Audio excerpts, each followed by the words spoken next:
So hypotheses and null hypotheses.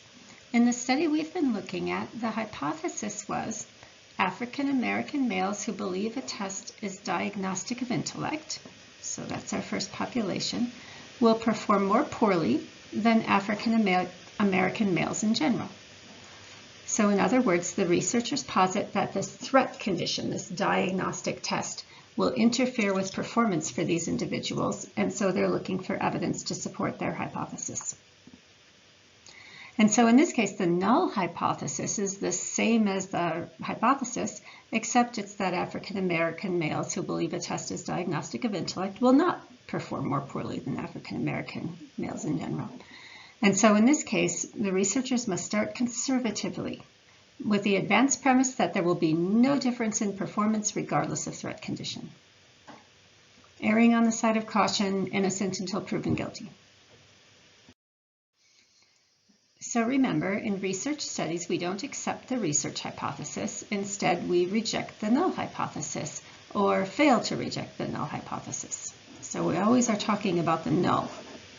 Depending on whether our observation, which might be the sample score, the dice roll, falls in the fail region or the reject region.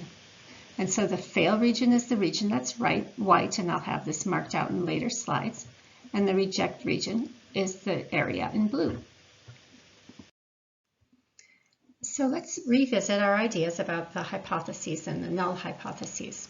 So the null hypothesis we also refer to as HO. And in this case, it was African American males who believe a test is diagnostic of intellect will not perform more poorly than African American males in general.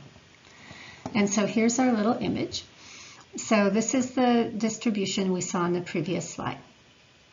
Imagine this as our dice rolls again. All right. So if we're looking to see if our dice roll is different from what we would expect by chance, then we would want our dice roll to fall into this tail. Let's say we have a treatment that we expect to have the dice roll low scores. Then we would expect low scores here.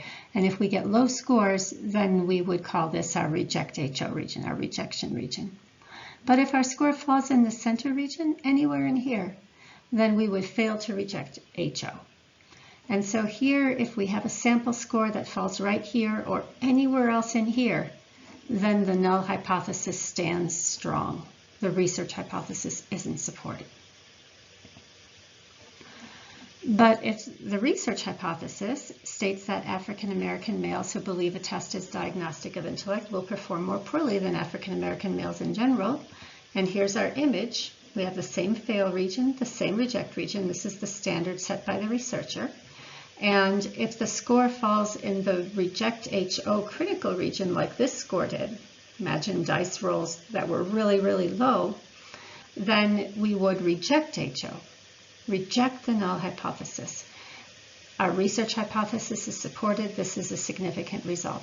So it would look like this. This one would be crossed off.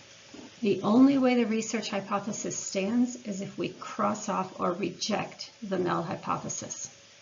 So we can sometimes say that researchers like rejection because they're happy if they get a significant result, and the only way they get a significant result is by rejecting the null hypothesis.